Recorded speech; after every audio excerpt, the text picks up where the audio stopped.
Hi, what's going on? I'm Dacia Signs. Welcome to Adobe Live. I'm here with XayLi Barclay. How's it going? I'm good. I'm excited to be here and excited to dive into this project with you guys. Yeah, totally. Me too. So, a little bit about me. I'm Dacia Signs. I'm a quality engineer on the motion graphics templates team at Adobe. I spend a lot of time in After Effects, a little time in Premiere, and a little time in Rush, which is where we're going to be today. I'm super excited to learn more about your workflow. And XayLi Barclay, you are incredible content creator. I was checking out your website, which is gorgeous, and it looks like you are in the business of helping people learn the tools to create their own really beautiful content. And I'm a big fan of Skillshares. Thank you for sharing your knowledge with us.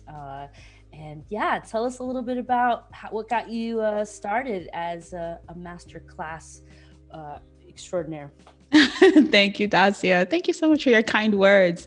What really got me started? Really trying to find my own way, right? So years ago, I started creating beauty content, beauty and lifestyle content. And then I realized that I loved the technical aspects of it. And so in doing that, I started to, years after, teach other people how to create their own content, really how to stand out on social, how to sell their products and services, especially using video content, because I feel like video is so essential. It's like, I feel like you and I just met and we already chopped it up on camera. So it's like instant connection there. You know, there's so much that you can do with video. And so I really have dedicated all my time to helping, especially women, just, get out of their shells and get out of their heads and start creating video content to change their lives. That's awesome. That is so rad. What are we going to be working on today? Today, we are going to be working on building a masterclass. So I'm going to teach some things that, if you are thinking about creating an online course, because I'm a Thinkific expert, I love the Thinkific platform. And so I've created courses in there for years and helped others to put their knowledge together, to pull it all out of their heads and lay it out in a linear format so that their students can have a great experience learning from them. So today I'm putting together a masterclass and we're going to kind of walk through what that entails, what you need to pay attention to, and just my formula and format for getting that done. So we're going to walk through doing that in Rush since it's such a simple and linear program. Cool. And kind of like the idea is to how do you lay out your knowledge in a way that other people can easily pick it up and get value from it? Is that kind of the main goal here? Yeah. And you know what? Also making it easy for you as the instructor, the educator, because a lot of times as humans, we overthink things, right? That's one of our super skills. That's a super skill. I don't know if it's a superpower. Yeah. I want to live in a world where it's a superpower. Exactly. So I'm going to really help you make this make sense for you and for your student as well. Cool. Well, I just want to give a big shout out to the people in the chat pod. Hello. Thank you for joining us. Looks like we got some hellos from Poke Music and Mallory. Of course, Voodoo Val. What up? I mean, I know you're here because you're here, but I love you. Yeah. So let's just jump in. Where do we start? All right. So we're going to start importing content. So I just really named my project and I'm going to make sure that I have my content. Cool thing is that I have it pre-organized, and we're going to speak a bit about organization when it comes to creating and editing, because it is what is going to make everything so easy for you. Yes. Make your life easier. Yes, exactly. For your future self. For your future self. So the cool thing is I have a little list here that I want to share with you guys of how I actually really start thinking about my masterclasses when I'm putting them together. Now, the cool thing is that you can use masterclasses in so many different ways. You can use it whether it is to teach people something, to upsell them to a bigger online course. So, whether it's a free masterclass that you're hosting, or even being paid for that masterclass, right? So we're here in the middle of a pandemic and you have time to sit down and figure out how you want to change your life, but you have time to organize your thoughts. Yes. Okay? And figure out how you want to change somebody else's life by teaching them skills that you have either learned on your own personal journey, because, even like art is like that. Some people learn self-taught skills, right? Or something that you've done professionally. So like you, Dacia, let's say you do want to teach a course on After Effects. You can do that too. I mean, Hey. the thing is, it's going to be a good intro course. There you go. Okay. It'll be some things. Yeah, right? We all have things that we are really good at. And it doesn't mean that we have to be great at the big picture or the big spectrum of it. The thing is that there's things that you specialize in. And the cool thing about a masterclass or an online course is that you're solving one specific problem, a really specific problem, that. Right? So rather than trying to say, okay, I'm going to teach After Effects, which I could not do even after 30 years of using it, like in the future, I wouldn't be able to do. But if I'm saying like, hey, this is a little thing that I do know, this corner of it that I do know, it can be really important to model that learning for newer users. Exactly. So be specific. Be really specific. And that's going to make it easier to sell because then it's so easy to explain, right? Right. So even right here, I have knowing the goal of your masterclass from start to finish is going to help you to map out exactly what you need to cover, right? Yeah. And it's going to help you sell it easily. Even when we search for something, we're searching for something specific. Like, how do I do XYZ, right? Mm-hmm. So, that's something really good to remember. Also, organizing your thoughts so that you can create with intention, right?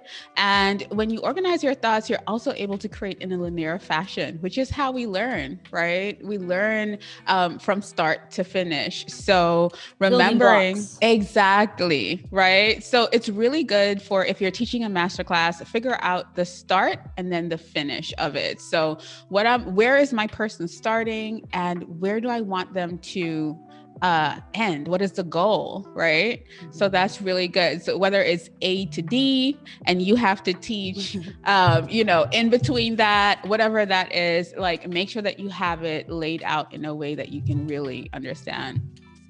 And one thing that I love to do is share about when you're creating a class, you want to think about it like your introduction, your body, and your ending. Right. So we'll talk a bit more about that. It's just storytelling. Exactly. It's storytelling. There you go. Yep. So that you can keep your person, all on one page as they move along. Now, so for this, I actually think about all of these things before I do anything at all, right? So before you pick up a camera. Before I pick up a camera, I know exactly what I want to teach, what I want to share, what I want people to walk away with. I keep all of those things in mind so that, I'm able to actually create with intention and things can be easy, much easier, especially when it comes to editing, because then you're pulling all your thoughts and ideas into whatever platform you're using and you don't want to be lost. So gotta have a little map. Yes, exactly. So for me, I already know, especially for this class, I know that I want to actually have an introduction, and I want to actually have, I know what I'm covering or what I'm teaching, right? I know that I'm going to need audio for things, or I know I'm going to need graphics for other things, or whether I'm using graphics inside of the program. Like, you want to think about all of those things before you start anything. Right. So I am going to pull in my intro and my welcome video. Those I did, and we're going to talk about like talking head videos and screen shares and really understanding what your student is learning so that you can then decipher, okay, so they need to see my face for them to do this, right? Or they probably need to see my hands for them to really understand. Thoughtful about what part of the process you're trying to show. Yes. Right? Yes, right. So content modalities are really important. Like, how is your person going to take this content in? Example, if I was showing you a red lipstick that, I was applying to my face, I got to show you. I can't just tell you, because then it would be up to your imagination to think about, like, what is she doing? Right. So which in some content, some suspense horror movie. Exactly. Yeah, we want you to film, but this is not the case. This is not that. master classes. Like we, show don't tell. That's part of the power of video. I right? love that. Exactly. So that's why video is so powerful in these instances, because you're able to actually show someone how they can accomplish something, which is why platforms like YouTube is so popular, because we get to see things. Right. My boyfriend and I were speaking about YouTube University this morning. Right. I mean, there are days in my life where I'm like, if I had been born 15 years later, I wouldn't have this student debt, y'all. I would have gone to YouTube University. Right. I'm building my own house right now. Exactly. I don't know what I'd be up to, but it's true. We have so many good tools and platforms to learn, but that doesn't mean that the content on there is always exactly. You're absolutely right. Yes. So anybody can make a tutorial, but is true really going to help someone actually learn the thing? Exactly. That's where the magic comes in. You are so right. So so that is something that I always keep in mind. How is the person ingesting this content, right? So I'm just going to continue like diving into the types of content that I'm going to cover. And what I like to do is I like to plan out my video inside of this tool that I use called Workflowy, right? So you can brainstorm in there. And what I love about it is I can close it all up, because for me, I get confused when I see a lot of things. So if I can close up something like this, and I don't have to see all of those things. Are you taking notes, Dacia? I am taking notes. I have not seen this before. Yeah, so you can expand it and pull it down. I get overwhelmed when I see too much. So for me, like, this is perfect, because then, I can hide things and show things, right? So for me, Workflowy works really well. And so the cool thing is that you can go into those and add, like, I sometimes write scripts in here, because, I want to know, like, what am I going to say for the intro of my talking head video? What am I going to say for, the mid part, the body, or what story am I going to tell? So being able to do that is so helpful. Is this part of the place where you can also sort of create your shot list too, or is this really just for more your script? So this is like, I think about using Workflowy for my framework, right? Okay, so, like your outline. Yeah, my outline. And then I go into Notion and I throw everything in there, like all of my notes. Like I may want to reference things, or I may have, I may do research and figure out, okay, I want to make sure that I cover this, this, and this. So I put things together in Workflowy, but. Okay, well, you're blowing my mind with all these new tools. Is Notion the new Evernote? I've been seeing it flow around. Listen, it's so much good stuff in here. Like, I'm taking notes. I'm learning. I hope y'all are taking notes out there too. Okay. Yes. Notion is a place where you can expand, basically organize a ton of different ideas, right? Yep. Including links to other. Yes. Like if you can add vision links, board, you can add image, you can bring inspiration, right? Exactly. And the thing that I love about Notion too, and even Workflowy, they're shareable. So I can invite team members so that we're all on the same page, because it's easy to brainstorm something for yourself, but if you can invite someone into that vision, it always works, even better. So just keeping that in mind, I can have the things that I do want to work on, but I expand on it in here. Right? So focus. So because I know what my outline is, I know that I have my introduction here for my talking head, and you can see that I have it here as well. So this is my intro, right?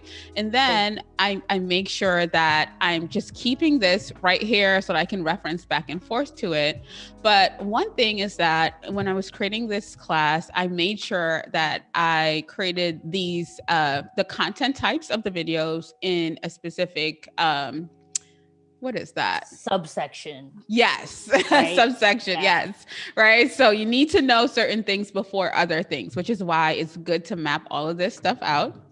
And so like each one of these points, those are a different that's different kind of content. Yes, right. So like I would they all need an on intro, but the body of the content, it might be that you're doing a financial video, it might be doing a fun video, and you can just focus on that. Exactly. And I would reference back to that to make sure that I'm putting it in that order as well. So if I look here, I can see that I need foundational videos first. So I'm going to bring that in as number 1.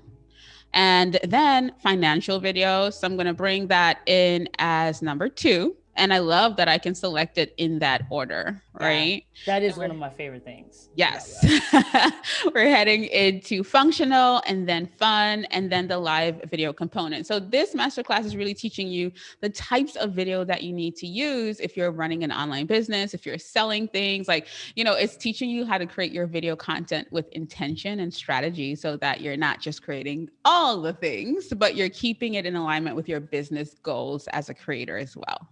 Cool. Right? Yeah, so we're going to add all of those things. I'm going to make sure that my needle is right here, right? I said needle, but it is your, what do you call this again? Yeah, your needle. So here we go.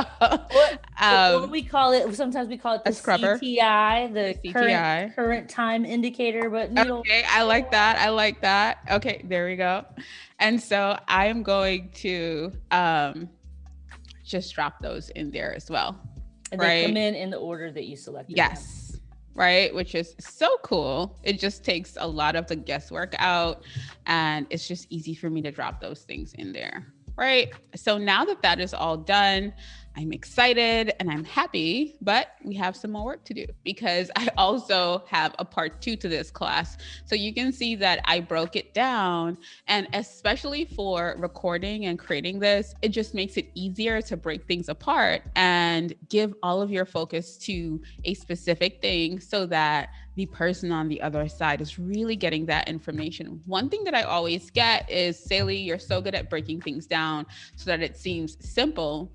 And this is how I do it. because my brain, you have a plan. Oh my gosh. Yeah. If I don't, there's so much going on in my brain. I have to sit down and compartmentalize things so that when you get it on the other end, you're not seeing the madness that is going on, but you can actually ingest it in bits. And that's something that's really important for online courses. You've got to be structured in a way that your person, because they're learning on the other side. Think about when we were in school, how we would actually learn things like you would learn this part today, this part tomorrow. It would never be a whole bunch. Well, hopefully it would never be like, sometimes. I know, right? I remember those standardized test lesson plans. Oh my gosh. Oh my God. So, thank goodness that's over. That part. But yeah, so you want to be organized. I know, also I think that one of the awesome parts about editing is that you have this freedom to move and put things around everywhere, and you can get really wild with it. It doesn't always going to mean that the pacing is good or that the order of ideas, you're so right. We could make it a Quentin Tarantino movie, or that is so true. Put the end at the front, like in Breaking Bad. But, that's not a good instructional video. It's not a good instructional video. Exactly. And even, I love that you said that, Dacia, because even leaving room for when you are watching that final edit, you might figure in that moment, you know what? Maybe this should go here. Maybe live videos should go before fun videos. So you're able to then drag that and move it, right? So those things I love that you did say that, leaving room for, and we were kind of having that conversation today, but leaving room for being yourself, or for slip ups, or for mistakes. That's totally fine, right? I love it. But yeah, so now that I have all of these in here, and I know exactly what I want, I'm going to go back into that main folder, and I'm going to head into part 2 to make sure that I pull all of those things in as well. Right. So what I want to do is, you can even see here I still have things planned out. So part 2, I know I want that intro, and I can always refer to what I've written here. Right. Organized. So exactly. So, oops, where am I going? All right. So I know I want that intro.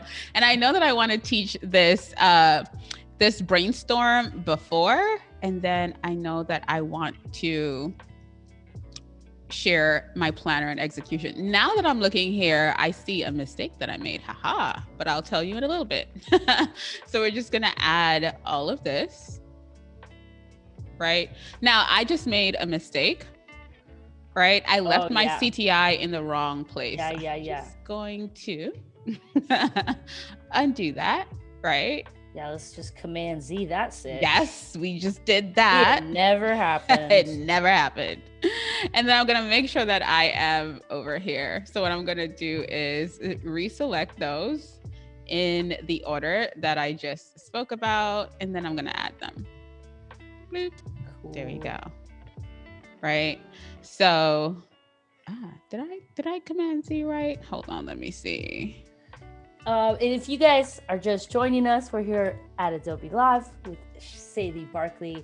We're learning how to make instructional content that is engaging and really done nicely and beautifully, but also with like letting go some of the perfectionist stuff. Like you're teaching a skill, you got to make it relaxed, got to make it really cool, conversational. So we're in rush right now and really learning the value of staying organized. That is the lesson that I'm learning. Yes. More than anything. Right. Okay. So we're all set here. And then the last thing that I'm going to do is I am going to head back here and pull in my summary, right? And outro. So I am going to make sure I select that. I'm not going to make the same mistake as before. I'm going to make sure that my CTI is here, and then I'm going to add that bad boy to the end because this is the end. Whoa, you see my face there? We just did it. So we've laid it all out, guys. So this is pretty exciting, right? And now what I can do is make sure that everything looks good. So I'm just going to give this a scrub through, and I can kind of see it based on my organization, and knowing that I created it, I can walk through and see like, okay, everything does look to be okay, right? Yeah, even that little oopsie I made, I know that, which is, I love that I can see here, like, you know, where the video is possibly. So that's how I knew that I made a mistake earlier, right? Now, I'm also going to expand my audio because I love looking at waveforms to see where I need to cut things and trim things. For sure. Right? So we're going to get to cutting and trimming in a bit, but I'm just making sure that everything I need is, you know, on the timeline.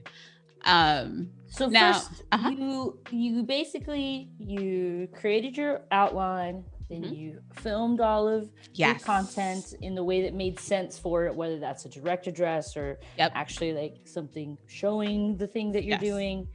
And then you put that into folders based on your outline. Yes.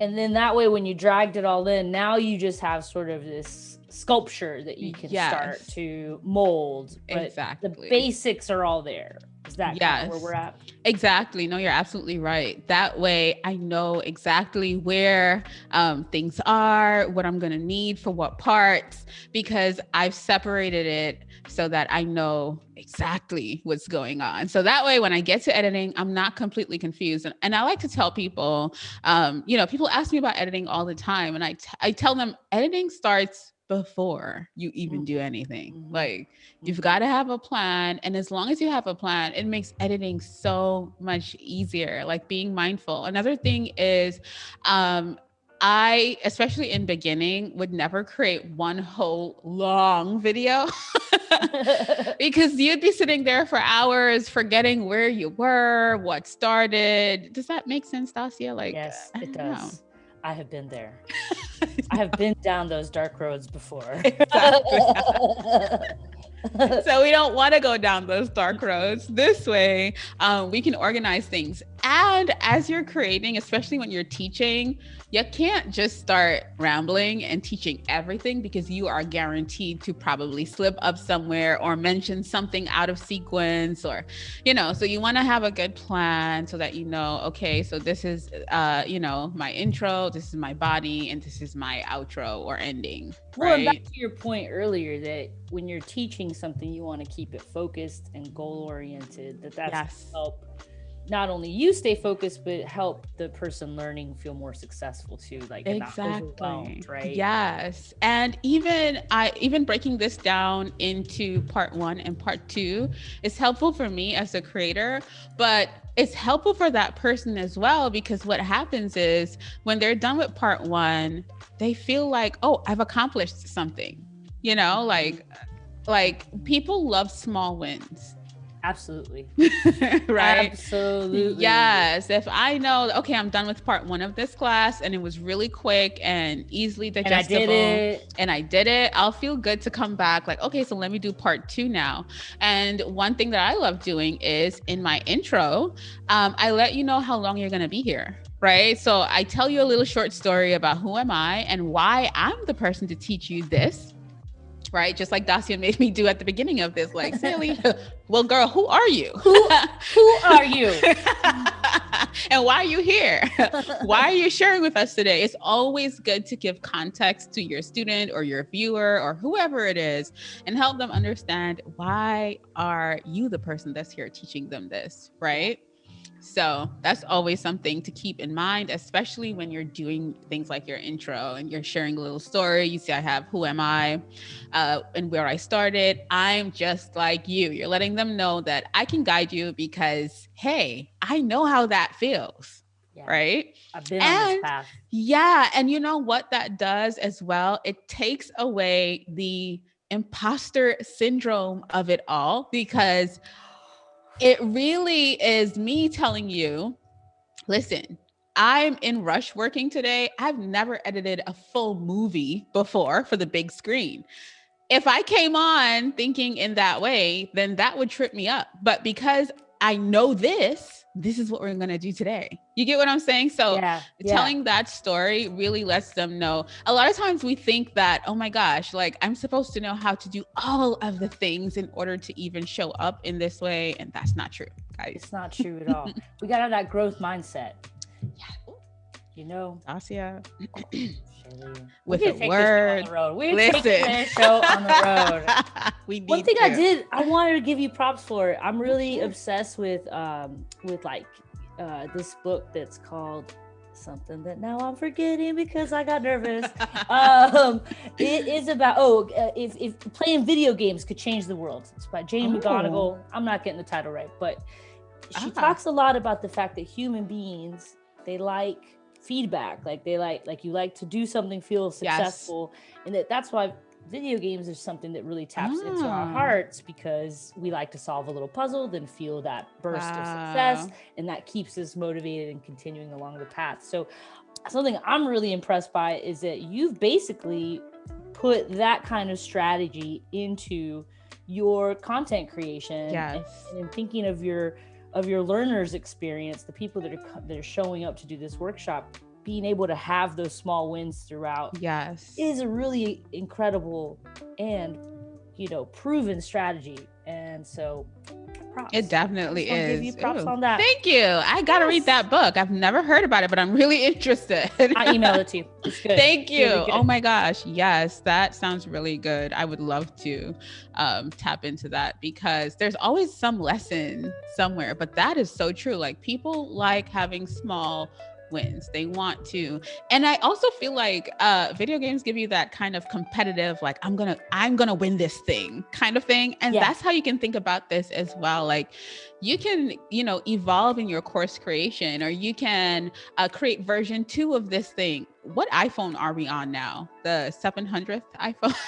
The 87th? I'm not sure. Exactly. So it just shows you that you can't be afraid to improve. Listen to people, listen to the feedback that you get about your online course. If someone says, hey, XayLi, in your last course, your volume was a bit low, hey, I need to fix that in the next one, or you get what I'm saying? Like, yes. It's all a learning journey for you and your students as well, right? I love that. So now that we are all set, and I have, my part 1, part 2, my intro, all of that in there, I've got to scrub through this to make sure, one, I didn't make any mistakes, right? So yes. Meaning like, there's an extra clip that you didn't want in there. Exactly. Or it's not quite what you want. Exactly. And that's the beauty of editing. Even when you're teaching, sometimes you say something wrong, or, for me, I have a Trinidadian accent. So sometimes when I get excited, it slips all up in there. And I'm like, wait, they're not going to understand how I said that word, What do you do in that case? Do you reshoot, or do you do a voiceover? Do you like try to I will catch it. Audio? Yeah, because I'm cognizant of it. Like before, I would completely remove it. Now it's such a part of who I am. Yeah. It's really who I am. So, there's not much I can do. But if it's like really like off pronunciation, like asparagus, or asparagus. Yes, I do love asparagus. That's what we would say, right? But in the US we say asparagus. So if it's cute. Like, if it's like too much of a variation, sometimes I'll change it. But I've also, within myself, that's a journey as a creator. I've also gotten better with, hey guys, I am from Trinidad and Tobago. Yeah. And this is what it is. Authenticity is the key. Authenticity. That's who you are. I love it. Exactly. Also, you get to teach us the vernacular and the word. Like, exactly. And people love that kind of thing. Exactly. And that's something that I struggled with at the beginning of my journey. I didn't realize that people would be interested, like, oh, wow. Right. So now it's definitely. You don't have to code switch all the time. Exactly. You can highlight. Girl, yes. Ooh. So now it's a huge part of my personal brand. Christopher Lawrence. I know. If it were a pandemic, I would drive to Dallas today and go to happy hour with you. Exactly. Ooh. All right. Let's focus now. Rain check. I'm getting excited. Christopher Lawrence in the chat says that they're mind blown because he's also from Trinidad. So. Oh wow! Hey, Christopher Lawrence. Precious. Oh my gosh, that is super exciting. So yeah, it's really about just being mindful of like, sometimes I'll know I made a mistake, so I know exactly where to find it in the class. But then sometimes again, I don't realize I made a mistake, but in scrubbing through, right? So I'll take my time and scrub the entire thing. I'll try not to take you guys through that entire scrub, right? But so making sure that I am going through and listening. I also, as you advance, you'll start paying attention to your waveforms. So sometimes if I see a drop in the middle of it, like kind of like here, this is dead space. This could either be me actually walking through something or waiting for something to load, which I would cut out, right? So I'm seeing Trello, which is my favorite organizational tool ever. So good. I have all of my, video workflows and processes in Trello. I actually even sell some of my boards because I'm so like, okay. You gotta do this. Give us those links. I mean, I want to buy one of these boards. I want to support you and also learn. Yes. No, you can head over to XayLiBarclay.com. And if you sign up for any of my free classes, you'll get an email letting you know exactly what I have to offer, which is one thing I do love. I love lead generation. So I'm also on my websites showing you who I am and how I can help you and then selling to you. So I'm not out here like, buy my thing. Because, that there are different ways to sell. And I love showing people my value first, and then them getting to know me getting to know them, and then we get into the sell of it all, right? So this is actually a free masterclass, but there's so much info, we're actually changing it now. So if you want to get this free masterclass, you need to hurry up and get that. It's on the website. Sign up right now. Yes. So this is the 2021 update, and that'll be going out pretty soon as well. But let me tell you, using waveforms definitely helps me to figure out like where I made a mistake, or sometimes, I'm talking and I'm so excited that I have a brain fart. And so it happens on camera, but what I'll do is kind of go back and restart my sentence. Like catch myself, restart my sentence, and then continue. One thing I love doing that helps me in editing is I do a clap. So that I was gonna clap, like you would hear that on the microphone. But so I do a clap, and then I see it on the screen, so it lets me know, oh, there's a mistake somewhere in there. That's, you use it as a marker. Yes. Back in the day, you'd use it because you're trying to align your video and your audio with your audio. Yes. And that's another reason why I do it as well. Yes, you're absolutely right. It is also a really good visual indicator. Like, yes, okay, I know probably like I restarted a take there. Exactly. I like that. That's a really good tip. Yeah. So then I do a clap and I count to 3. I smile. I count to 3 again, and I start talking. That way I don't have too many jump cuts in there as well. Cause that can happen where, you know, you didn't leave room for that edit, or you just jumped into your words too quickly. So these little tips definitely make a difference when it comes to, you know, editing, right? Especially with this kind of video, because you're talking. Yeah, and I can imagine it could get annoying to start and restart and start and restart a recording and then end up with 50 clips instead of just let me tell you. Yes. Yep. So that's something that I always pay attention to, making sure that I can kind of scrub through and see my waveforms and see where I made a mistake. Example, I think I made a mistake somewhere here because I was recording this probably late at night, and you know, on your Mac, you can turn on Do Not Disturb, but 12 o'clock hit and those notifications are like, we've been waiting all day to let you know. Exactly. Now I'm going to hear that every time that happens. But yes, so just being mindful of that, like things like that are things that I would have to stop and then restart what I was saying. But then it's so cool because I can edit that out. Right. So what I'm going to do now is scrub through and kind of just get a good overview of everything I've created. I don't see that I made any mistakes here, but I still listen. I still go in and listen through, right? How do you feel about the ums and ahs and things like that? I know some people get real intense about it. I don't care. I just feel like, I used to. And so that's where overthinking comes in. And let me tell you, you can get better as you go along. You get what I'm saying? Like, if you sit down to record a class and you are in your zone of genius, teaching what you know, and what you love, and you get stuck thinking, I don't want to and you're going to finish recording in 2025. We don't want that. We want to actually, you know, give that information. Maybe you can edit it out after a while, but in your, you know, post-production, but you know, like I don't overthink it. That is something that I used to struggle with because even when I'm teaching, I speak from the heart and I teach from the heart. And sometimes what happens is I'll have a moment where my mouth is catching up to my brain, and that's a perfect place for an you know? Exactly. So that's why the Exactly.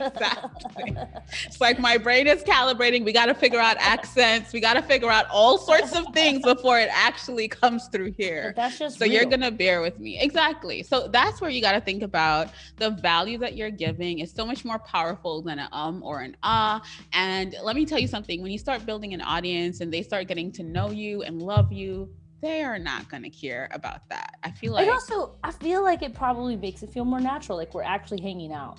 And that's how I love creating my courses. Perfect thing. So. I love creating my courses. Like we are hanging out. You're about to get this value. We're going to dive into so many things. It's like a personal conversation. You and I are sitting down for the next hour and we're going to really demystify all of the things you thought, you know, were involved in video content creation. That's what I love doing. So I love that you brought that up, Dacia, because it's such a game changer. I feel like people ingest that content so much better because they feel like, okay, so this is chill. Like we're not. Yeah. Yeah. Yeah. Definitely helps. This is chill. Yes. So it's really a conversation. Even the way I speak is conversational. I'll play a little bit so that we can kind of hear like if I made any mistakes. I want to know what's going on. If I or I or let's see. Hey you, welcome to this class. I'm so excited that you signed up. You took that step, you took the initiative, and you are here. I'm really excited to have you here. So in the next few lessons, you're going to learn about those video types that I've been talking about. Listen, it's a lot. So get a pen, a notebook, some paper. You know, I love my favorite tool is called a Remarkable. Get that too. Whatever it is you have. Also, some coffee, some tea, and no distractions. This workshop is laid out specifically for you to understand the types of content you need to start creating, how you can really communicate with your audience on an even deeper level, and how you can ease them into selling on camera as well, right? So you are going to be doing the selling, but we cover nurturing first. So if you're a little nervous about that, don't be too nervous. And I'm going to be sharing different types of those types of content that you can easily start mapping out to create as well. All right, so I'm giving a bit of context of what we're going to cover in the class. That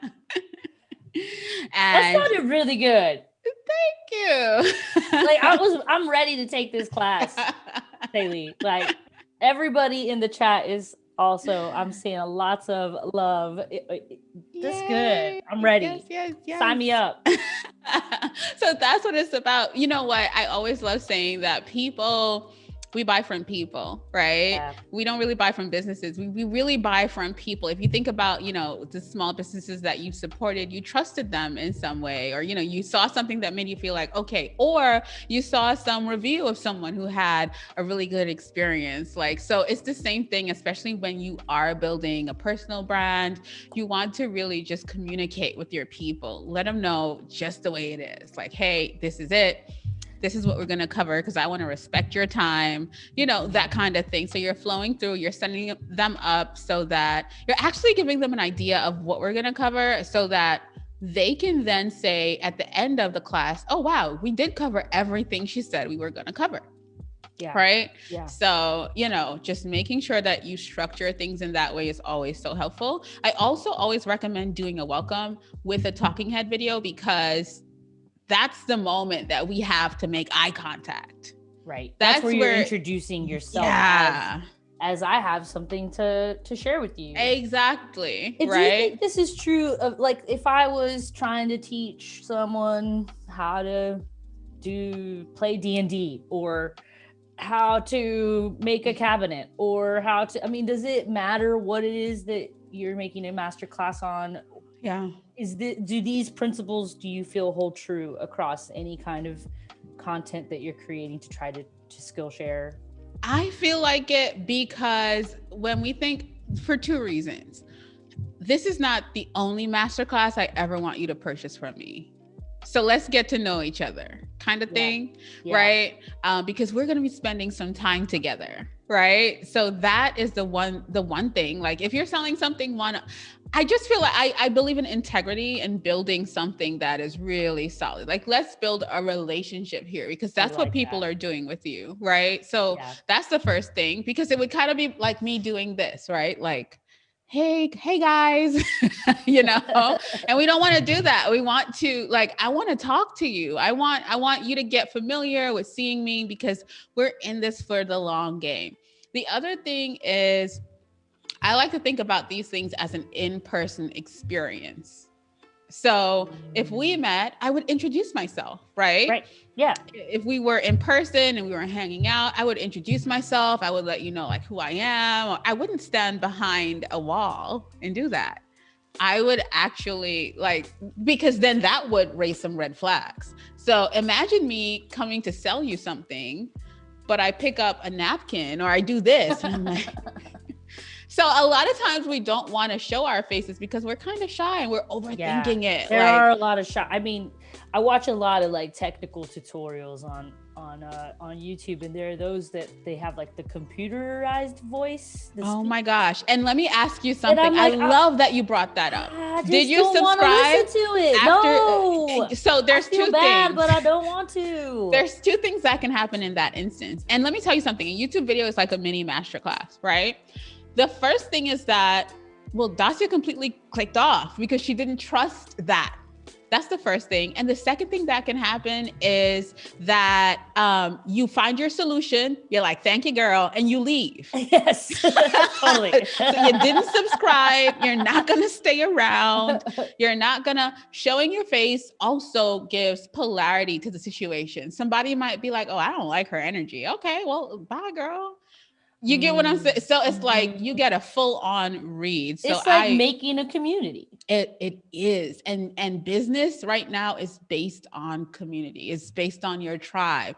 Those are the people that are going to support you. So you want to build a relationship with them. You want to show up for them. That's something that is really important. You know? So many lessons. So many lessons. I'm going to be rewatching this over and over. Yes. I mean, I don't know what I want to make a class about, but ooh, I'm getting inspired. There you go. Exactly. And it's fun stuff. Like when you take away the, the robotic situation and the I should know everything and you can figure out something really short that you want to teach. And like either you share it for free and you build your email list, or you just say, okay, I'm going to sell this for $10 starting. And then I can go up in price when people start getting results from it or people start sharing their experiences, right? What I like what you said earlier, I don't know that we were live yet, but I feel like I heard you say that teaching and having the ability to teach is something that we do in service of others too. Oh, yes. That's part of our. Yes. Every time I get nervous about, and I do, because people think you don't, I do. I think about how am I serving today? Like, how am I showing up to serve, and whose life can I change from something simple that I know? Right? Love that. Yeah. So here I can see that there's a lot of dead space here, and I was probably setting up to go full screen to screen record. Yeah. So I'm just going to trim these guys down, right? And I would, if we weren't here live, like listen intently to what I'm saying, right? And then just walk through all of them. I like doing repetitive tasks first so I can get them out of the way. Instead of doing this like as we go along, I just want to scrub through all of them. I can see that dead space there, right there. If you look, you can see where it happens, right? So I just want to make sure that I hold and trim those. You using a little keyboard shortcut there to make those little subtle moves? No, I'm using I'm using my mouse. I'm so not good at shortcuts. It looks good. I thought you were shortcutting it up. Well, I'm shortcutting. Yeah, that's what I'm doing. But transparency, I'm so horrible at shortcuts. You like the mouse. You like the mouse. Yeah, I like using my mouse. Like, I know like there are a bunch of, even if I see personally, like if I have a mat that has all of the shortcuts, I'm confused and I don't want to like, it's so funny, but I don't know why I'm that way. I don't know. I've been trying to learn all the shortcuts for so long, and there's like my brain is like it can only hold 10 shortcuts at a time. You're heaven sent, Dacia. That's it. I don't feel judged at all. Don't feel judged at all. I literally have a Trello card that says keyboard shortcuts that I know I like, but that I always forget, and then I have to. Wow, that's a good idea. Wow. That is definitely a good idea. Yeah, I just go in and I'll take my time and trim down, The thing about Rush that's cool though is it feels very tactile, like everything is very like, that's why I like it. You can do it, so. Yeah. It's perfect for that beginner editor. It's perfect for that person that is building with a linear intent, especially when you're teaching. Like, if you're making a simple class, I want my people to focus on creating the class and getting it out there, because there are so many parts along the way where imposter syndrome can creep in and tell you, well, you're not supposed to do this. You can't even edit this video. Why should you teach anyone how to make a cabinet? Right. So let's remove the room for all of that and just create and get it out there. Right. I love it. Yep. I feel like creatives and artists struggle with that the most. Like, We overthink things, we judge ourselves, like, So mean. yes, yes, So- like you so wouldn't speak mean to anyone else ourselves. that No, way. ever. I'm always like, damn, shut up. Exactly. Not you again. But yeah, so, you know, I'm able to go in and do that. And the other thing is I can go in and just make sure that, like I said, where I saw those waveforms, usually I would really just sit down and listen to it all. The first thing that I'm doing is, after I give you that intro of what we're covering, I let you know a few things to get you through the workshop. And I address exactly what you might be thinking, because I want you to know how this workshop is going to help you, right? Mhm. So this is where I'm selling to you, but this is free. You get what I'm saying? So Yeah. it's like, wow, like I'm getting so much value here. It's a lot to do with sales psychology as well, right? Yeah, there's a really cool, oh man, I wish I could remember. I think his name's Chris Do. He was one of the speakers at Adobe Max this last year, which was free to everyone, and I think most sessions are available for the whole year to go back and rewatch. Oh, wow. But he teaches people about how to sell their content out there, and he broke down this big model where, like, teachers would create a package of classes and give those away for free, because that's how you're building a community. And yes, exactly. It's not really free, because actually you are selling on the back end. Yep. People come back for more information, more content. They do feel that they're getting value from it. And exactly. And so, yeah, you're not holding back in this kind of content. No, exactly. And that's what I love. Like, anytime I show up for free, I still give a lot of value, and I pride myself on that. And that's really, like, some people are like, no, like, you don't need to, but, you know, I really believe in that exchange. So that by the time I say, hey girl, hey, I need a few pennies, you're like, it only makes sense because XayLi has helped me with so much. Yeah. Right? Yeah. So it's like that give, ask kind of concept that, you know, when you think about it, it really makes so much sense, right? Mm-hmm. Mm-hmm. So I'm just scrubbing through to, like I said before, make sure that we don't have any gaps. And even with that gap that I saw before, I am going to cut that one out, right? So I know that it started, oh no, I think that was just me walking through the content. So I think it's somewhere around here. Is it? Yeah, there you go. So I am just going to kind of like see exactly where that was. And I'm going to listen to built in full on checklist here for you. You can type out point 1, point 2, point 3 of your video. There we go.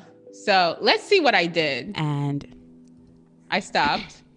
I went and turned on Do Not Disturb. I have a built-in and I started over in checklist here for you. You can type out. Right. So I basically said the same thing again. So in editing this, what I would do is actually, because I automatically know where I started. So this is what I said when I started. I have a built-in checklist here for you. You can type out all the. So I'm gonna scrub back here and look for I have. Okay. Foundational video. You know exactly what you need to do next because I have a built-in. So, right. I kind of flowed into it. So now we kind of just need to make sure that we find it. You know exactly what you need to do next because okay, it's somewhere right there, guys. I'm just gonna go back here a little bit, and then I'm gonna cut that bad boy, right? And then I'm going to go directly, and I can read that waveform to see like where it started back, and I'm going to cut it, and then we're gonna delete it. Boom.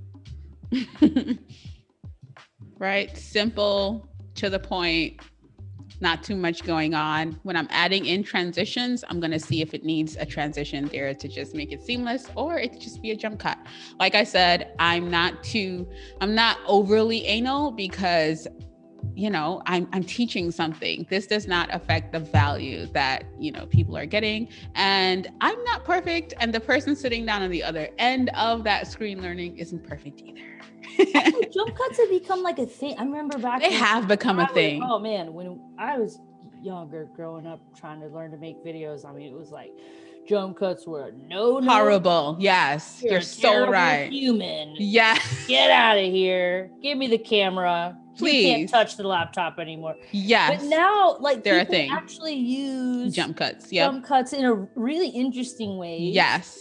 And I love that you shared that. You're so right. It's not a big deal. It's not a big deal. People use it intentionally now. Yes. Like you think about, oh, like where could I? And even like if I'm doing a masterclass that's a bit long, I will use a jump cut to say, hey, are you still here?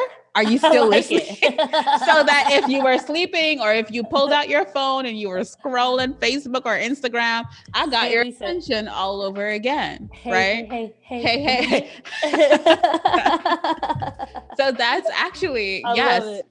You're like, I'm committed to your learning. Yes, exactly. Like, are you still here? And also another thing that I do is when I'm creating a class and I know I'm getting closer to the end, I will commend the person who has gotten to that point. Like, whoa, you're still here. Listen, I really appreciate you for, first of all, committing to yourself so that you know, well, hey, I want to really make a difference with this thing, right? So I'm going to sit through it and learn. And then just sitting here with me and listening to my ums and ahs and my Trinidadian accent, right?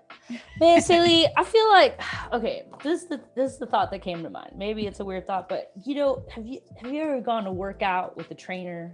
Yeah. That's like so mean and so everything's like fear-based. It's like, come on, do it more. And then you're like, I actually can't do that because I haven't worked out in 6 years. Yeah. And then you have a trainer that's like, hey, let me meet you where you're at. And like they're encouraging and it makes you want to go back. Yes. I feel like that's you. Like, oh, I did not know you were going in that direction. You're like the instructor, trainer, leader guide that's like, hey, you got this. I'm proud of you for making it to here. I'm proud of you for committing to yourself. Like, that's awesome. I love that. Thank you. I just feel like it's so important, you know, to encourage people as they go along the journey. It's really, really something that we got to think about. Like, hey, you're still here. Whoa. You know, like it also means that we both respect each other, meaning that like the trainer, you showed up. So I respect that you showed up and I'm going to respect you by meeting you where you are in your journey so that you can come back and, you know, we can do this over and over again. Sure. And yeah. But I think with like technical stuff too, I think, again, thinking back, like learning as a younger person where there weren't women, and especially there weren't women of color teaching technical tools. It was just a really different vibe. It was very like, oh, you're stupid. You don't know this yet. Oh my gosh. Yes. Yes. Say that. So I just feel like this is so refreshing. This is so incredible. It's actually helpful. I appreciate you so much. I appreciate you. I think it's worth mentioning that. Thank you. This is a really thoughtful way to present information. And you know, we're all human. And I think that it's important to remember that in whatever you're teaching. I feel like if you've decided to teach something, it also means that you've decided to step up as, you know, the leader that you were called to be. So, hey, like, you got to nurture the people who are actually also investing in that, you know, like, hey, it's a thing. Love it. So what I'm going to do now is just make sure that everything is all lined up. Everything is looking good. I'm still in alignment with, you know, my story and what I want to share and what we've decided to share. I can see some places where I need a little bit more edging in there. And like I said before, like I would usually like really comb through all of this, especially if I was, you know, editing by myself, right? So I would really comb through and listen in to see if I made any mistakes, especially in places where I see the waveform is a bit choppy. I would like ask myself, well, why is that? Things that may be going on in your industry that you need to talk about. So although you can Okay. So I'm just taking a deep breath, I guess. Like, Plan a year of You're like, So that's a although legit you can space. plan a That's year oh legit no, it is a mistake. Wow. in Yeah. your industry that you need to talk about. So although you can plan a year of content, I recommend just So you see, those are the things that you don't hear in like the final class, right? Yes. You're like, Yeah, no. like I'm messing So- this up, so I need to go in and, really move that around. So what I'm going to do is I am going to cut that out because we don't need that in there. So that's why you really need to, I never trust like completely looking at waveforms and that's it. Like, okay, everything looks like it's consistent and like I was talking my head off. No, you need to go in and really listen to see like, where are you making mistakes, right? Or if you are making mistakes, right? Do you ever get sick of hearing your voice? I don't like my voice. I never look at my videos over again. Like I am enjoying this moment with you. I'm having fun. We're editing. We're learning about masterclasses. I'm not going to go rewatch this. My voice annoys me. So after I get through the editing process, I upload, I share, I give, and I never listen to it again. Don't listen to it again. No. So we're having an intense discussion about imposter syndrome out here in the chat. Yes. And anyways, I was trying to catch up on that. I'm gonna catch up on it. You keep going. Okay. I'll report back. You can read it out. I kind of want to hear what people are saying. If they have any questions, I would be happy to answer as well. So Eric, who also referred to themselves as the Jandalorian earlier, and I did appreciate that a lot, says, what if imposter syndrome is just self-jealousy? Mind blown. And Voodoo Val and I were like, what does that mean? They say minds are complicated. Maybe there's a part of us that don't want us to reach success because that would mean abandoning something else that our subconscious is holding on to for safety. I love that Jan shared that. That is so true.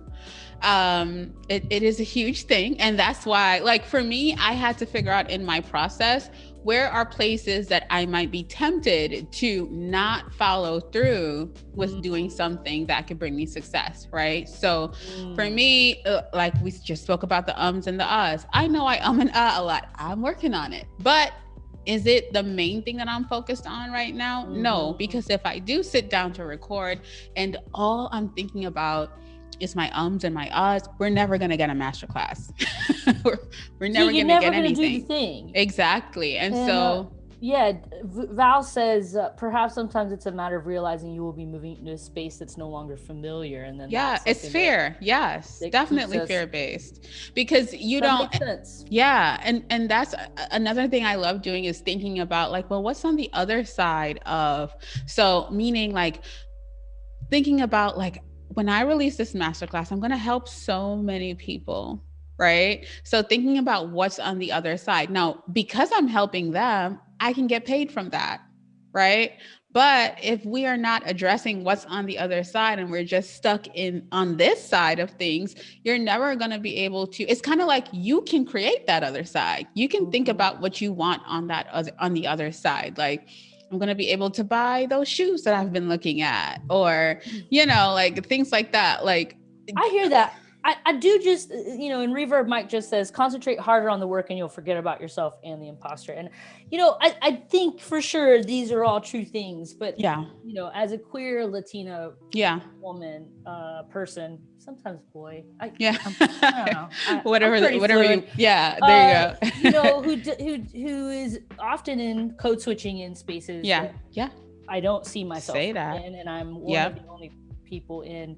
I have felt a lot of imposter syndrome, and it's not just because I'm not concentrating on my work enough, but because maybe, you're sitting in a room full of people who talk over you every time you try to talk, but listen to their male counterparts and make space for them. And you're really fighting a whole different set of unconscious bias. So I don't want to just say that we're just self-sabotaging, but I like this conversation. Yeah, no, you're absolutely right. I definitely understand that, especially in the space that I work in. It's definitely male dominated. Like you mentioned before, women of color are far and few. So listen. Or, you know, a scene that I like to think about, that I think about often and that always makes me cry, is a scene from Selena with J-Lo. Yes. And there's a moment where Edward James Olmos, the dad, is really fired up and upset. And he's like, you know, we're not accepted by the Mexicans. We're not accepted by the Americans. Yeah. Yeah. Twice as hard. Yes. Twice as good. And I think that kind of feels like imposter syndrome to me too. You know? It does. And it's so true, because I feel like I have to go above and beyond so that you finally see me or hear me. Yes. And for me, that has raised the level or the bar of what hard work is. Like I had to, after a while, say to myself, like, how much harder do you want to work?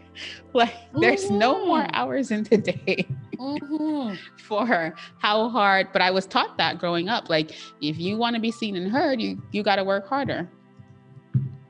So I totally get that. I think where you're at is letting go of some of those things that are like, oh, gotta be super perfectionist. Yes. And I had to learn smarter. that. Yeah. Working smarter, not harder. Really. Working smarter, not harder. And the other thing for me is also when I think about all of those things, I had to realize that I have to go through the thing in order to see what's on the other side. Right? Or understand what's on the other side. Meaning I had to create this class to realize that, ooh, like people come back with feedback. Oh, like we want this other class now that like, or how do I? And so even as a creative, like you realize that once you release something out into the world, you're going to learn so much, or you're going to get so much from it. Like you got to walk through the door that you're afraid to walk through so that you can learn. So for me, I had to do those things to realize, you know what? I don't care about ums and ahs anymore, because I keep walking through those doors of I'm going to release this even with the ums and ahs. Oh wait, nobody said anything. Oh, okay. And actually they want me to focus on this thing, and I want to do this asking for something else. I'm excited about this thing instead. Oh, I love it. That's really great advice. So yes, you got to do the thing, and you'll realize that the things that you're focused on, nobody else cares about it. I found that to be true many times. Yes, exactly. There you go. Okay, so thank you for that. Yes. There. If you're just joining us, we're here with XayLi Barclay. We're learning how to create a masterclass, how you basically organize a video in which you're sharing something that you know to others. What's a way to keep them invested? What's the way to manage their expectations so that they feel like they're really getting a lot out of it. And we're in rush right now. It looks like we're about to start some tweaking. We've done the editing now. We've gone through and taken out some of the audio pauses, we'll call them. Yes. Where are we at now? So now what we're going to do is just listen in and make sure that all audio is, it sounds the same, especially because there are different types of video going on here. So I probably used a different microphone while recording some of these, right? So even if I listen to this transition here. Today's access to this, because I really want you to work on it, and I want to see you implementing and just keeping your results going, right? So I'll see you later on inside of the course. All right, guys, so we can see that transition happened there. Right. So I just want to make sure that this volume is, matching this one a bit. I can even read the waveforms and see that this is way louder. Right. So what I'm going to do is click on that, and I can go into audio. Right. And I can bring that volume down a little bit. And you see, so it's not, and like I said, we're editing a masterclass. It's really, you don't have to go into making sure that everything is or being, super anal, but audio is something that people can sit through bad video, but they can't sit through bad audio. So you want to make sure you can creatively hide bad video in a lot of Can't really do much about bad audio. Exactly. So that's the true. thing. So you want to make sure that you do have some good, your audio is not too loud or too crazy in there. So I'm going to try to kind of listen over and over to match these two. So I know that this is okay, but this one, because I'm closer to this microphone when I'm recording, I want to check in on that. Had to get my throat. I know. A bit moisturized there. Same. We got the heater on a little bit now. And yes. Everything's dry around here. All right, so let's see. So I'll see you later on inside of the course. All right, guys, it's XayLi, and I want to welcome you to the Video Planning and Organization Masterclass for 2020. So this is fresh, new, exciting content that although we're at the end of 2020. So I'm going to go in and change that. Is it ever going to end? This year feels like... I feel like it's been a decade. Yes.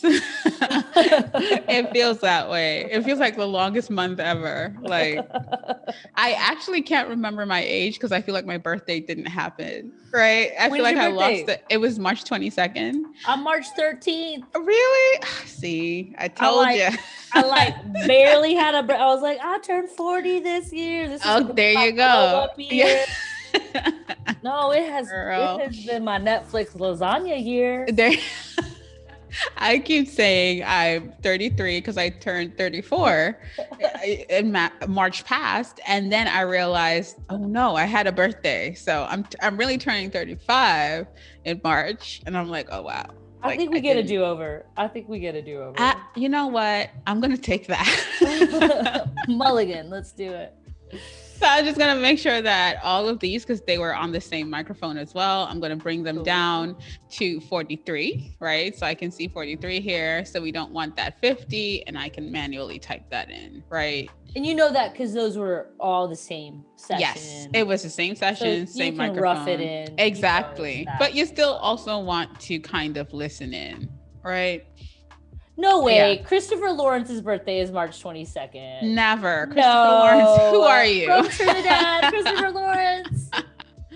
I got to see your ID to believe that. Oh my gosh, that's so cool though.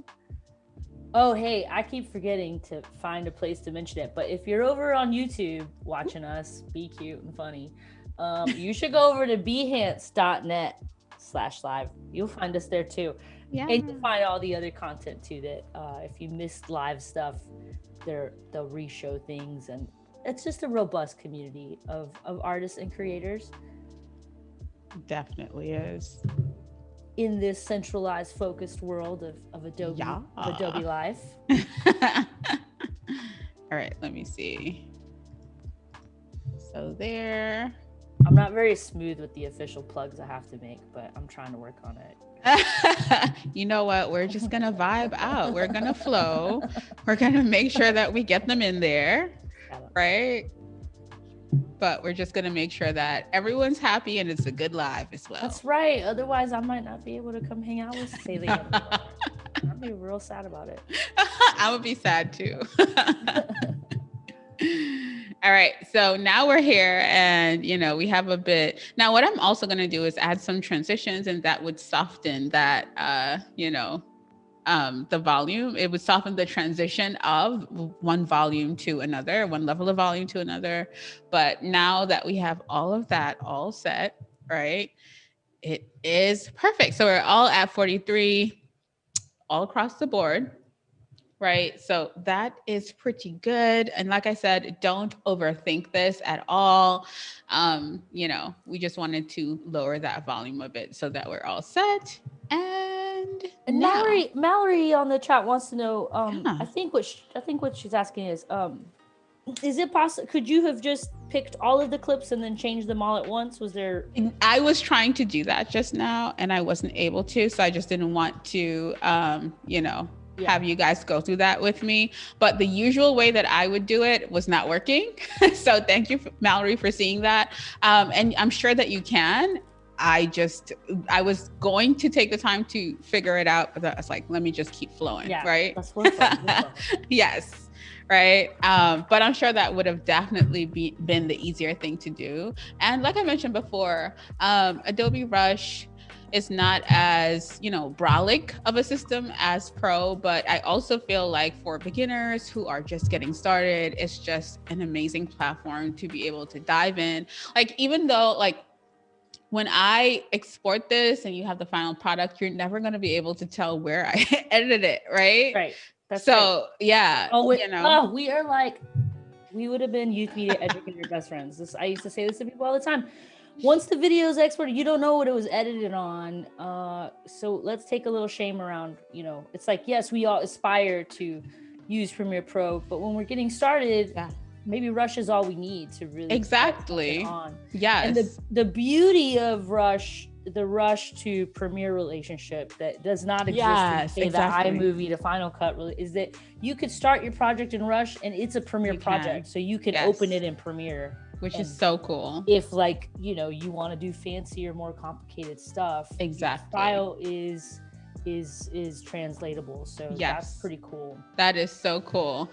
Yep, it really is. And so for me and my audience, your goal is getting that product out there and getting it sold, right? So just making sure that we don't overthink things. And so unless you're teaching a course on Premiere Pro, or you're teaching, like people who are into cinematic video and things like that, how to edit, go for it. But when your goal is really to get your product out into the hands of people who, if I'm building a cabinet, my main focus is not, what I'm editing in. It's about getting the product out there, right? So that's why I speak a lot to like, oh my gosh, because what happens is, let's go back to our conversation before. Let's say that my timeline to get this course out is 3 weeks, and I spend 3 weeks learning Premiere Pro. Guess what? I'm not going to get it out there. And that is such a creative move. Right? We're doing one thing. I do it all the time. And we get stuck on something within the one thing, and the thing never gets done. Like, I can't do that because I gotta go learn that first. Yeah. You get what I'm saying? So this is the world that I'm in right now. Yeah. Like, I am literally, I keep wanting to make this animation based on this. I found this recording of me when I was 5. Wow. Whoa, hosting a variety show and doing impersonations of Al Capone and Dolly Parton and John. And I want to bring it to life, Yes, that would be amazing. I can't do that until I do this. I can't do this until I do this. I can't do that. And so this is that's right. Yeah. I like that's what I'm talking about. This advice, what I needed to hear. Exactly, because you're holding back from bringing joy to the world by sharing that with other people. Your goal is to give the feeling and the excitement that you feel seeing that to other people. And you're not giving it to them by holding back. Are you a creative life coach too? I could get there. We could go there. I'm going to need to schedule a sesh, okay?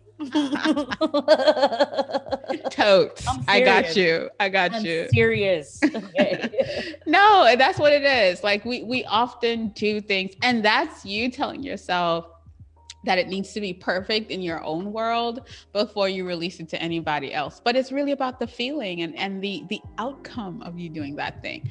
And you're speaking to, which I'm so happy that you're here and you're being so transparent about it, but this is what most creators go through. So I love that you shared that with us. But yes. maybe it's just like, I think the thing that came to mind when you said that is like, also there's a chance to do things over and over again and iterate on your work. Like, and improve it. Like, who says you can't do version 2 of it? Yeah. I'm sitting here trying to make a perfect version when I could just be doing like... That's really what it is. Yeah. I love it. Okay. So I love that I can head in here and kind of figure out, like, do I want to, like, what am I going to do with this video? Do I like the colors that are going on? Because, you know, being that what we are and we're in the middle of a pandemic, I filmed this at home, right? So I didn't, and especially at that time, we didn't know. Do you remember that time? We didn't know what coronavirus was.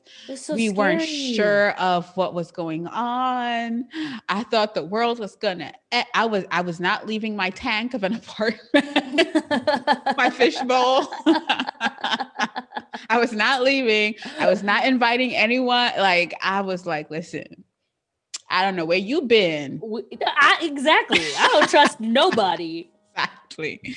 So I just set up. So the thing is, I had an external office space, right, where I had all of the fangle dangles, but I needed to get this class out. So I set up my camera, threw a candle behind me, threw some plants up. Like, I like that cityscape behind. Right. I was like, all right, we're gonna get a little city in there. And, you know, I got dressed. It was late at night, and I was like, I am tired of this. I'm gonna get this class done tonight. I don't have, you know, all of my usual equipment. I didn't have anything because when we were, you know, like when the lockdown happened, I didn't know I could not get into my office space. So I said, you know what, I'm just going to do this at home with what I have. And here we are, right? So make it work. And I did. So now I can go in and see, you know, and play around and see, well, do I want to, you know, dim the exposure a bit? Do I want to leave it where it is? I kind of like it where it is. Right. Val says in the chat, this freeze frame looks like she's casting spells and I'm living for it. And I think it's true. Val, I feel like we're friends, right? I love it. I was going to change it. Happening. I know. I was going to change it depending on what she said, but you know what? We're going to rock out with it. I'm sending good vibes to everybody. That's what it is. Right. So I like playing around. I love trusting my eye when it comes to color. I love vibrant colors because I feel like my personality is vibrant, but sometimes I could go a bit crazy, right? So sometimes I gotta, you know, like test things out. I like to get into programs and, you know, move those sliders up and down to see, okay. And what I like to think about is making it look as real life as possible, meaning trusting my eye in that, you know, like when I look around me, are these the colors that I'm really seeing, right? But then I still add a little bit of sauce to it. Exactly. And I need some sauce. You know, I know for those of you that are newer to video, there's often questions like, if I'm changing all these colors, like, is it affecting the original footage? And it's not. This is all non-destructive. Exactly. This is a representation of the footage. Yep. So this is my favorite part, to just me too. I love it. I think I do too much, but I love it. Like I love saturation. I love seeing colors pop. I love vibrancy. Like, I like playing in there. But like I said, I could go a little crazy sometimes. So sometimes I got to reel myself. So what I do is I will do this and then I'll walk away and I'll come back to it. And if it looks initially crazy when I first see it, then I'm like, girl, you got to tone that down. That's a good strategy too, because I feel like your eye gets used to what you're doing at the moment. So it's like, let me, you know, although I like it, like I can like it to the point where I look orange and we don't want that, right? So exactly. Yeah. So it's really about trusting your eye, and especially with colors, with playing with colors, people are so afraid of it, but try it and learn what you like. You know, like if you see a picture online or a video online, are you attracted to those colors that you see? Yeah. Do you like when it's dimmer? Like, start training your eye towards what you like. Trust your creative eye. Like, I wish I knew that in the beginning. It's definitely something too. It's so easy. Just go into Instagram and see what kind of colors, photo colors you're into. Like, what do you like? And then, you're about to show right here. I mean, this is the part that I love about this, is that you can lock in your own look. Exactly. If I like it, I can create a preset around it. Mm-hmm. And I am... what word did you use just now, Dacia? I can't remember. You said pop. Is that what you said? I said pop. I'm going to name this preset, Make It Pop. Make it pop. Right? And then we can keep this preset. So let's say it's a space that you film in pretty often, then you don't have to go back and do this over and over again. You would have your preset, right? So you would be able to make it pop because you could find your presets. The other cool thing is that, so let's say I go back to the end video where I show my face again, right? I can apply make it pop, right? So if you can look, you can see that it was a bit cooler, the tone. Yep. So it's a bit more yellow now, you know, it's popping a bit more. And you can even work with intensity. So let's say, you know, the clouds moved, although it's night, and the sun moved around. I can go back to intensity and make sure that it's, you know, like you could play around with it. Don't be afraid. And like Dacia said, it doesn't affect the original video. So you can still go back to that, right? So. Yeah, and so it's all about like creating your own look and style. Yes. Also saving a little time too. Exactly. So you can work on the thing you like. Exactly. Really, that's what it's about. You know, I'm not going to really put anything here because, you know, it's a screen share, right? So I'm not going to like color grade it or anything. Do you use a special app for doing your screen recordings? Is there something? I use QuickTime. Just QuickTime, yeah? Yeah, I just use QuickTime, which is probably pretty boring of me, right? But yeah, listen, I love the most basic. I love using things for what they were created for. Like, you know, like get on QuickTime, share my screen, record, and I can pull that into Rush and then get that all together. I'm excited about that, right? I'm just all for making things simple. Like I said, on the other side, you don't know that I use the most basic tools to get the thing done. It's about getting the thing done. Get the thing done. Yeah. Yeah. Right. So now that I feel good about those colors in there, and now that I'm coming back and looking at this, I'm like, girl, maybe you went a bit too crazy. But you know what? We're going to rock out today, guys. That's what I mean. Like, leave it alone for a bit, like do something else, walk away, and then come back. Reset the eyes. Yeah, reset the eyes. I love it. It's like smelling coffee, like when you're smelling different perfume scents, yes. Like you can cleanse your palate with the scent of coffee. That's right. And then, you know, you get back to it again, right? But yeah, so that's one thing that I like to do. Now, what I love about Rush is they do have presets in here as well. And let's just see, like, you know, what they look. This is just too much. And that is definitely not a good shot, girl. I was excited. Let's go back to making spells here. Right? So, you know, you can definitely, this is more filmy, which is so cute. Like, you know, that it has that cast, that overlay over, it looks a bit movie-like. Filmy. Yeah, right? Filmy. Yes, and keep in mind, you can, you know, remove some intensity or you can go all the way up as well, which I don't recommend. Like, find your eye. Don't do it. Don't do it. Don't do it, girl. I kind of like Kodak as well, you know, like today I'm feeling a bit warm. I love that you can make your videos look the way that you want them to look or you like. I think that's just so amazing. And I think once you apply one, you can even go in and edit and even tweak the ones that you applied so you can, and then make a new, you know, it's like exactly use the presets as a jumping off point. Yep. Still add your own sauce. Put your own sauce to it. Your own sauce on it. Right. I like it. Yes. I love also being that we have black and white presets here. Sometimes I'm saying something. I love using humor when I teach, right? Most times I just end up laughing at my own joke. But you know, matter of fact, Dacia, I love your laugh so much. Like if I could get a recording of it, you got every it. time I say something that I feel like should be funny, I'll put it in there. I'm down. You got it. For sure. That way it won't be me laughing alone, right? It'll be the little laugh track. I'd be honored. That'd be so dope. But the other thing that I love is like, you know, if I say something or if my energy goes down a bit, I would amplify that by adding, you know, a black and white preset, so that, like I said, it's really about moving your person through that content, but also keeping them up and moving through it as well, right? Engaged. Keeping it interesting. I know you've watched a movie before where you like pick up your phone and you're scrolling through, or you're like, let me just read the comments on this YouTube video, and you get disinterested. You want to kind of keep your energy going, right? It's just so having this thing and watching TV. It's horrible. There's one thing I miss about going to the movies, because you're forced to. I actually read you that. Can't do it. Yeah. And I feel like we've just gotten so bad at not being able to focus on one thing. Oh, exactly. I read I'm somewhere. horrible at it. Oh, me too. I read somewhere that what it is our brain is looking for more dopamine, right? So the next fix. Yeah. So I'm watching the video, but that's not getting me where I need to go. So now I need to read the comments while the video is playing, and that's going to get me the dopamine that I'm looking for.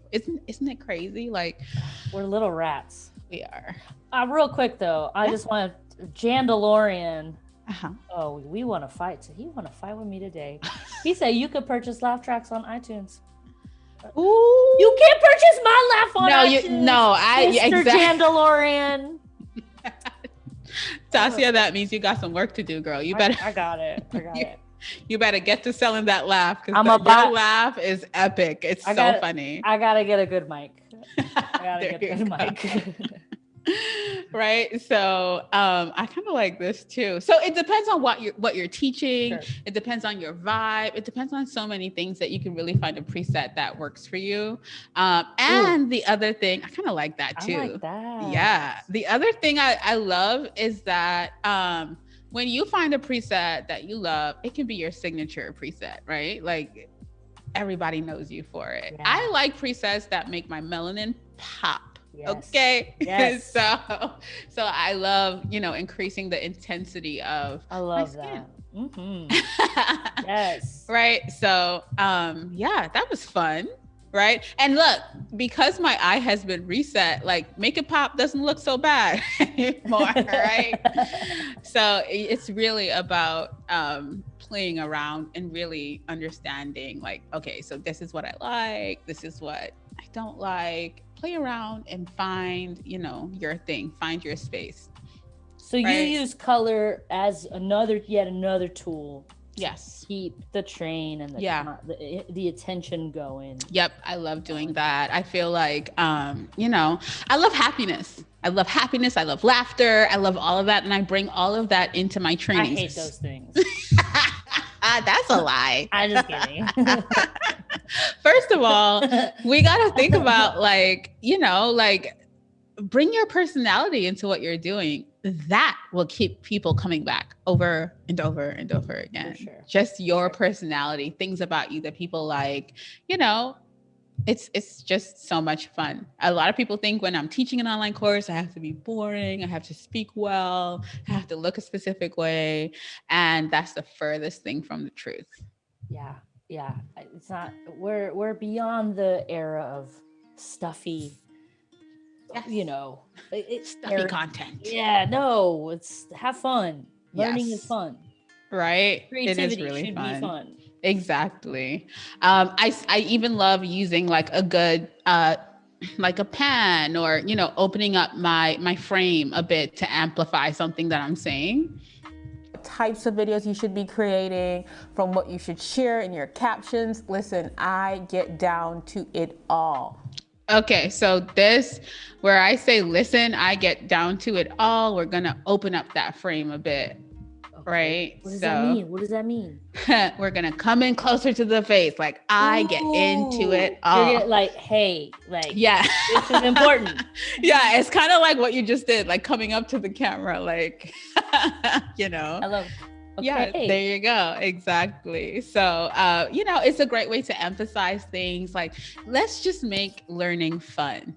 Make learning fun. Like, that's what it is, Let's see. So, messaging, from what types of videos you should be creating, from what you should share in your captions. Listen, So I'm gonna go back to listen, right? Listen, Linda. So you can see I'm about to say, listen here. Listen, Linda. And then I'm gonna cut that, right? Okay. And then we're gonna kind of scrub again. You or listen only in. have a few days left. Oops. So Listen, I get down to it all. okay. Perfect. Good.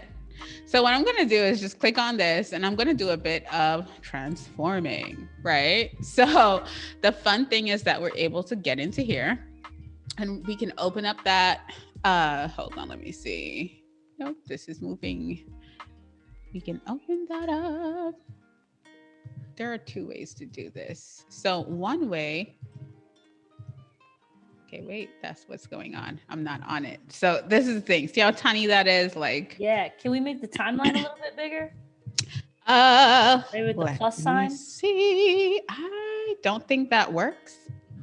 Damn, Rush. Yeah, exactly. That's Dang, me too. I should probably know this. Right? No. There are some things that, and like I said, maybe I have not figured it out. So that was kind of like the audio. I've been trying to open up that timeline, but I don't think that I can.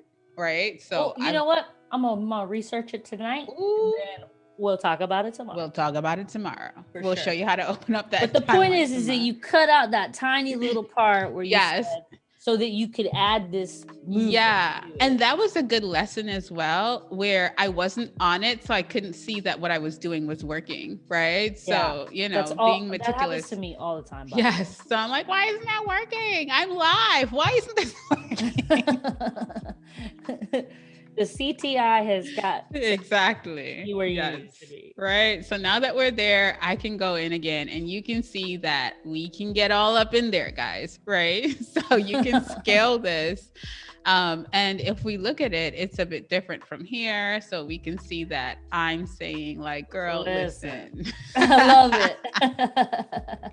Now I can also drop my mouse on there and drag around, right? So if I want to make sure that you get all into the face, we can have that happening as well. You know what? It's so funny editing your own videos and seeing all of these faces that you make while you're talking in slow-mo. Oh my God. I mean, honestly, that feels like the biggest challenge of making your own video content is having this for me. See yourself and hear yourself. You just gotta get over that for a little. You do have to get over it. And I still I mean, now I can like the goal is not for me to, you know, like sometimes I may not like what I wore. I may not like how I did my makeup, but I'll be like, you better get over this, like, because listen. So it's a process, but it's so rewarding where you can get to a point of, I don't care. Because guess what? We're in this for the long game. I'm going to have points where I did it the way I liked it after this anyway, or before this. Like if you're my people, you're going to know, hey, you know, we all have days where, you know, it ain't all together. Right? That's okay. That's okay. That's okay. So let's see how that looks if we like it. From your messaging, from what types of videos you should be creating, from what you should share in your captions. Listen, I get down to it all. But you only have So you see a bit of like, you know. Yes.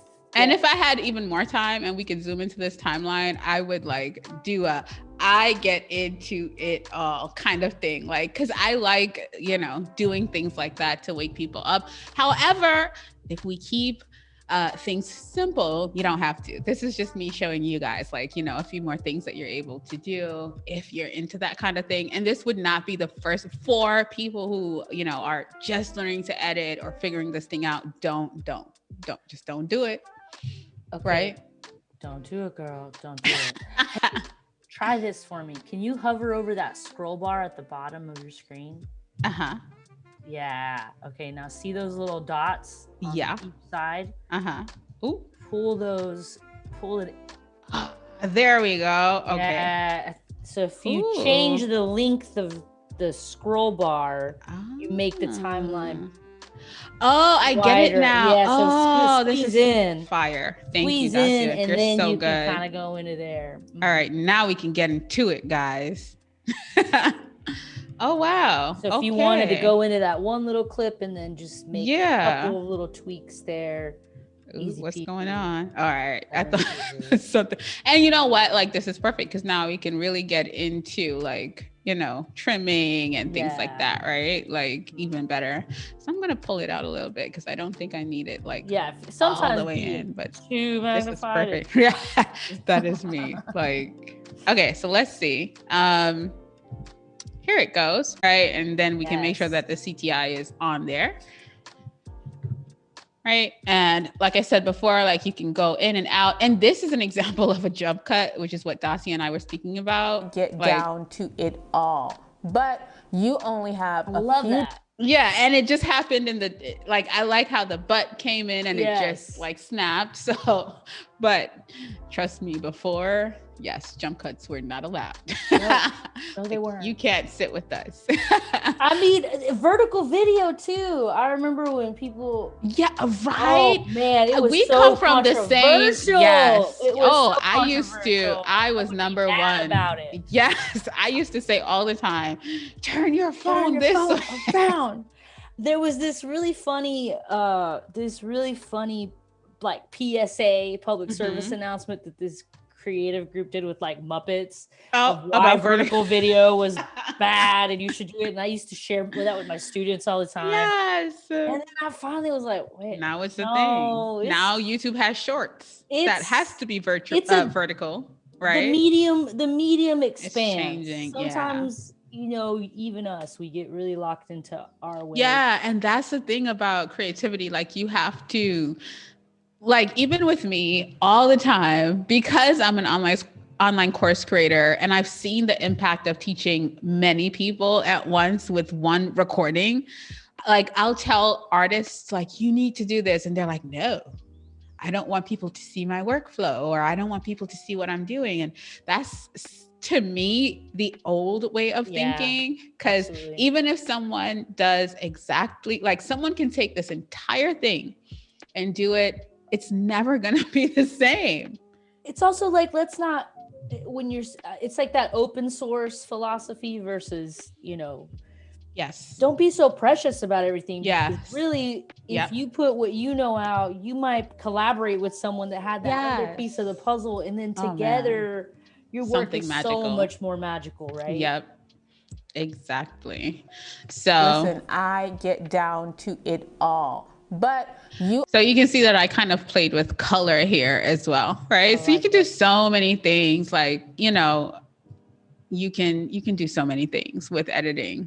So you can actually make something come to life. Do you ever use like sound effects or? I do. But I will say I don't use them when I'm doing educational videos. If I'm doing YouTube videos, fine, because it kind of brings your attention back to the screen, or, you know, it keeps up with that engagement. But I don't with educational videos, especially online course videos, I don't add music. So I don't add audio tracks, like underlying audio tracks, because it's kind of distracting because you're learning something, you know, or I'm talking, or, you know, so I don't. However, you can, it's really preferential. I don't advise people to, because that can also distract from their learning. It's kind of like if somebody had a boombox while we were in school. You know, and the teacher was teaching, but, you know, like, so I don't in here, and that's the reason why. No, that's the reason why I don't use music either. At all. Yeah. Okay. For YouTube, fine, but for like teaching courses, no. However, I will say you definitely can in an intro, right? So if you're introducing something, or, you know, like if I add some, you know, a title here before, and, you know, I like having a little signature something, right? So a little signature song that I use for all the intros for my master classes, that's fine. I like that. That makes sense. Yeah, because then you kind of get refreshed and, you know, oh, okay, so we're about to start again. Yeah. Right? So in that instance, yes, for sure. Right. So let me see. Cool. All right. Let me do my new trick here. Now that we have that part figured out, the next thing that I would start doing is if I feel like I've gotten through like all of the cutting and trimming and things that I want to do, I will look to see where I want to add transitions, right? Okay. So I'm a cross dissolve girl. Classic. Classic. Keep it classic. And if I pick one kind of transition, I stick with it throughout. You mean you don't have like a mosaic coming in one hand? And, this is not TikTok, guys. And going back to what you've been saying about us evolving, about media evolving, TikTok is now all about that. Like you want to swipe from here and end up over here. And yeah. So fun. Yeah, right. But for me, when I'm teaching and we're creating educational content, we're going to keep it cute. We're going to keep it really simple. We're going to do a soft dissolve, or we might do a fade to black or a fade to white. So this is why I love editing this kind of video in Rush, because it keeps all of those distractions away. We're here to zone in and focus and implement. That's another thing. Online courses, a lot of people don't implement them. Like take the time to work through. I know some of you in here probably have online courses that you bought and you never finished it. So we're trying to I don't know what you're talking about. I've never done that before. Ever. Every week. Yeah, because you always see something new that you want to learn. Or let's say you have like a subscription to tutorials or something online. When have you really made the time to go through them? So that's the thing. Like we want to make this simple, focused, short, to the point. And our goal is for that person to leave and implement, right? Like that. Which is why we also always have a call to action. So we were speaking about that earlier. At the end in your summary, you want to make sure that you have a call to action, whether it's go work on that thing or sign up today, if it's a free course. Like, you know, you always want to give that person something that they can walk away with and do. Right? And they feel accomplished. Yeah, they feel accomplished. You've guided them through something specific. And you're also establishing your expertise, right? So now that we kind of have some fun stuff going on and some good stuff going on, we can get into the transitions of it all. Now, later on, what we can do is, you know, add B-roll to a whole other layer of video. Like, let's say I'm describing something. I'm probably speaking about, you know, how much time that you spend working on something. And that's where I can bring in stock and layer it, right? Layer that content so that that person kind of sees them. So I thought this was so cool, right? That's a gorgeous shot. Yeah, isn't it? So yeah, so that person is, you know, you're able to, that person is, I was talking about the guy. I was like a bit confused about what happened just now. I was like, is this guy talking? But however, that guy just took your course and he's ready for action. Right. He's ready to implement, ready to go. So yeah, so that's what we can cover a bit more of as we move forward, because you know we're here for another day, right, Dacia? Yeah, we got work to do tomorrow too. I'm super excited. Yes. What can we tease a little bit what we're up to tomorrow? What do you? Yeah, I think tomorrow, just, you know, really diving deeper into like connecting everything, making sure it's a full story, adding things like transitions, adding, you know, different layers, like Dacia said, like, you know, adding titles in there. So whether we have an intro, so whether we have like an intro, we can create a little intro for the course itself. Also adding in transitional titles in between so that we know, all right, so we're done talking about foundational content and we're diving into financial, like giving them a nice smooth something, like, so that they can see that it's broken up, like I said, little accomplishments at a time as we move through that content. Yes, right? So things like that. And I think I also want to get into the aspect of sharing a bit of sales and promotions. So every time I record for a class, I always record some nice videos on like what you should do in order to sign up. That'll be either on the sales page or that we can promote on social. And one thing I do love about Rush is that we can edit social video in here. Yes. So you made this amazing video, you made this course, but now you got to let people know about it and let people know how to sign up. And there's so many platforms these days. There's so many different aspect ratios that I have to think about. So we're going to cover all of that. Tomorrow, please join us for part 2 of our fun fest here with XayLi Barclay and Dacia Signs, new BFFs forever. Yes. I'm serious though. I am too. I'm gonna come hang out with you. Yes. It's safe to do so. You're right there. Fishbowl. I'm driving up. We have a few more minutes left. I do want to call out, speaking of creatives and sharing and creating a good community of people, we have the Adobe Creative Residency Community Fund. So usually every other year, there's a big, long process to pick like 12 artists who become Adobe residents for the year and represent, get to go share their art to a ton of people. But obviously this year has been really different. And so this year, Adobe put together $1 million community fund to help basically create a grant for people to do a project, a 2 to 4 week project. So go to adobe.com. It's a very long URL. So if I were you, I would Google like about Adobe Creative Residency Community Fund. You're probably going to get there a lot easier. And let us know what you want to make and take some of that cash to make your dream come true. And share, and then make a video like XayLi has taught us, and then you can share it all to the world. Oh, that is, so you got to make a video. I don't know what they got to do. They got to apply. They got to have an idea and apply. I think that's what it goes. Val just put the link in there. Oh, that's pretty dope. But essentially, it's a one-time grant to pursue a 2 to 4 week project. So I think you basically just have to make a pitch. But I'm saying if it were me, I'd make a video. No, Dacia, you're so right. Yes, that is the best way. That's show don't tell. Show don't tell. Exactly. No, you're Connect so with right. your audience, right? Yeah. Watch this Speak from the heart. Yeah. Tomorrow, and then apply. Get your $1 million. What's not going to be the whole million, but a little bit of it. I'm like, wait, million? Let me go see if I can. I gotta go.